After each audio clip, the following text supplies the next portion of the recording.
સિંહ દર્શનના રજિસ્ટ્રેશનના નામે કયા પ્રકારનો ફ્રોડ ચાલે છે ગઈકાલે અમે રિયાલિટી ચેક કરીને તમને બતાવ્યું હતું અને અમારો આ જ પ્રયાસ હતો સરકાર સુધી એ વાત પહોંચાડવાનો.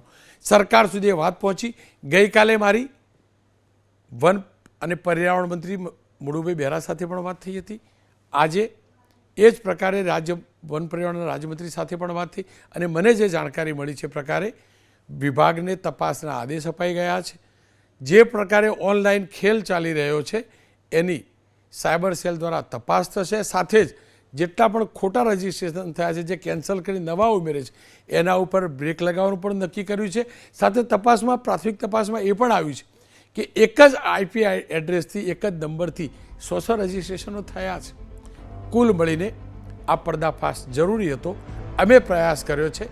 સરકારે શરૂઆત કરી છે આ ફ્રોડ ટોળકીને ખુલ્લા પાડવાની, પણ હાથ જોડીને વિનંતી છે, તમારા જ વિભાગના કેટલાક ભ્રષ્ટ અધિકારીઓ અને કર્મચારીઓમાં જોડાયેલા છે, એમનું કાર્ટેલ છે અને કાર્ટેલ બચાવવાનો કોઈ ઉચ્ચ અધિકારી પ્રયાસ ના કરે ને એ વન અને પર્યાવરણ વિભાગના કેબિનેટ અને રાજ્યમંત્રી ધ્યાન રાખે ને તો જ દૂધનું દૂધ અને પાણીનું પાણી થશે.